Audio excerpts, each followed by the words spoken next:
Assalamualaikum warahmatullahi wabarakatuh. Selamat pagi anak-anak, semoga kalian dalam keadaan sehat walafiat. Untuk materi hari ini yaitu materi lanjutan minggu kemarin yang membahas tentang kehidupan masyarakat pada masa Islam. Nah, tujuan pembelajaran hari ini yaitu siswa mampu menjelaskan masuk dan persebaran Islam di Indonesia. Siswa mampu mengidentifikasi pengaruh Islam terhadap masyarakat di Indonesia. Kapal-kapal Arab, Persia, dan Gujarat mulai menyinggahi beberapa tempat di pesisir di Sumatera sejak abad ke-7 Masehi. Melalui hubungan dagang, para pedagang memperkenalkan ajaran dan nilai-nilai Islam kepada masyarakat di Indonesia. Selain pedagang, para mubalik dan ulama juga turut serta memperkenalkan ajaran Islam. Kemudian, terbentuklah sejumlah permukiman Muslim di berbagai daerah seperti Sumatera, Jawa, Kalimantan, dan Maluku. Pada abad ke-13 Masehi, mulai berdiri kerajaan-kerajaan Islam di Indonesia. Bagaimanakah perkembangan masyarakat Indonesia pada masa Islam?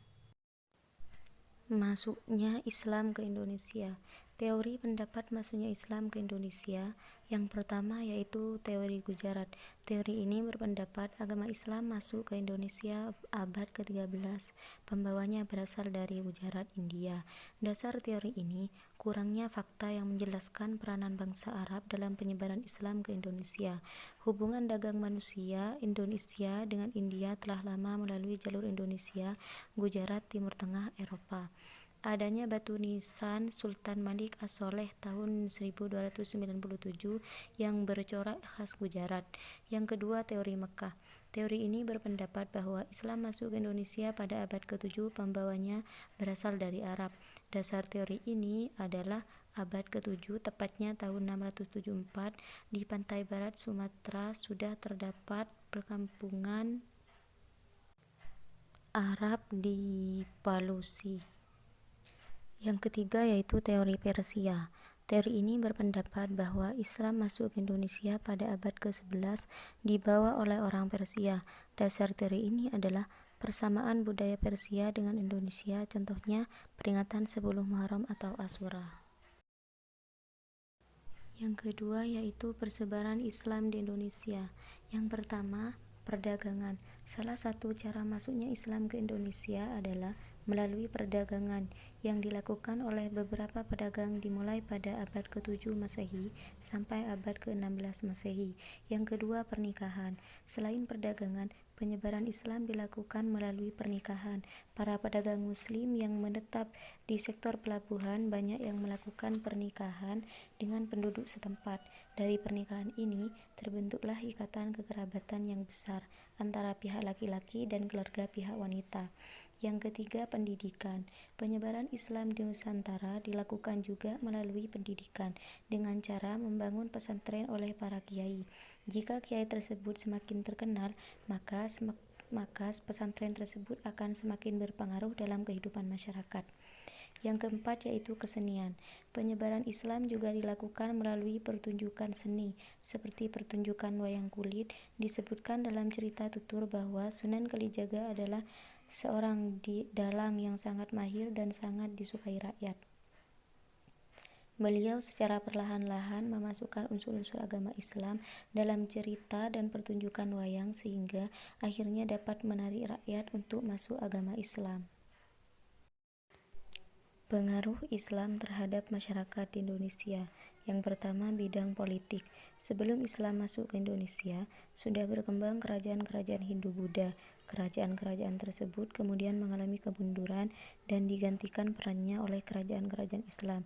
Pada masa Islam, konsep kerajaan berubah menjadi kesultanan. Dalam sistem kesultanan, nilai-nilai Islam menjadi dasar dalam pengendalian kekuasaan. Yang kedua, bidang sosial.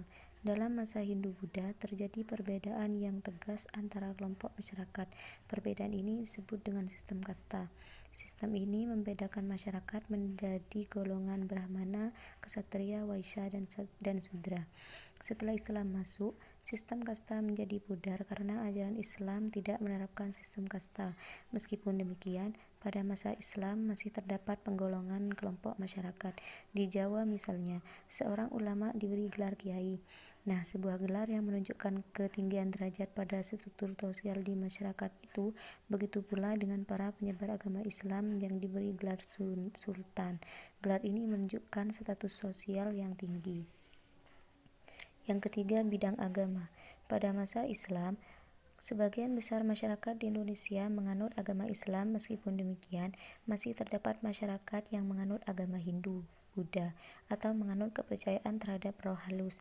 Hingga saat ini, sebagian besar masyarakat di Indonesia menganut agama Islam. Yang keempat, bidang kebudayaan. Adat istiadat dan kebiasaan yang banyak berkembang dari budaya Islam dapat berupa ucapan salam, acara tahlilan, syukuran, yasinan, dan lain sebagainya. Kebudayaan Islam mengkomodifikasi kebudayaan yang sudah ada, tentunya dengan modifikasi dan penyesuaian agar tetap sesuai dengan ajaran Islam. Hal ini menyebabkan terjadinya akulturasi antara kebudayaan Islam dengan kebudayaan yang sudah ada. Hasil akulturasi antara lain yaitu dari seni bangunan, atap tumpang, menara, makam, dan lain sebagainya. Mungkin itu saja penjelasan dari saya, kurang lebihnya mohon maaf yang sebesar-besarnya.